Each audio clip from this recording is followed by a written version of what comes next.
The Sacred Bonds focuses on Amina, who lives with her daughter, 15-year-old Maria. When Amina learns Maria is pregnant and wants to abort the child, they face an impossible situation in a country where abortion is legally and morally condemned by religion. This is written and directed by Mohammed Saleh Haroun, and it had a limited theatrical release in the US in February, before getting released to VOD in March, though it did get a release in France in 2021. It was a film that went quietly under the radar, but it caught my attention as it was the Chadian entry for Best International Feature at the Oscars this year, but it didn't make the shortlist. And while I personally wouldn't put it up there as Best of the Year or anything like that, it's still a film that, given its subject matter, is certainly timely, and it's commendable in the way it approaches the subject of abortion in such a delicate manner. While it explores the attempted systemic pushback against it, the film's ultimate driving force is one that's character-based, with the word Lingui being the Chadian word for bond. The story explores Amina and Maria pushing back against a patriarchal society that tries to maintain a sense of control over women. But rather than playing like an art house version of the typical Hollywood one person against the system sort of movie,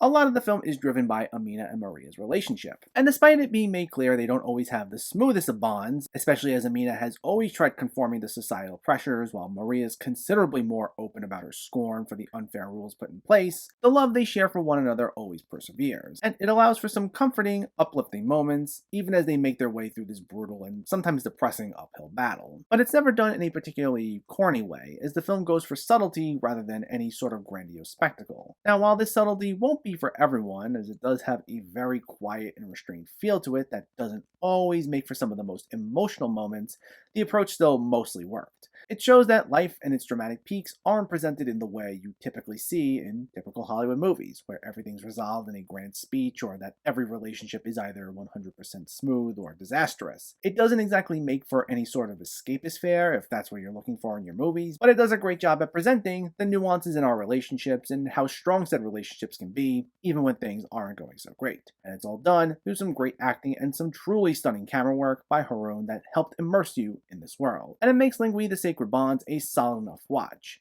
Its focus on weighty, topical subjects, as well as its emphasis on subtlety, won't be for everyone, but the way it explores the bonds shared, even in the darkest of times, makes it a compelling enough watch. Lingui the Sacred Bonds gets a 6.5 out of 10. So let me know, did you see Lingui the Sacred Bonds, or are you planning to see it, and what were your thoughts? Should this have been nominated at the Oscars earlier this year? Should this have received more attention than it got? Let me know in the comments below so we can discuss. Also, if you enjoyed this video, please give it a like and share it. And for more movie reviews and film discussion, please make sure to hit that subscribe button to stay updated. Thanks for watching, everyone, and keep having fun with film.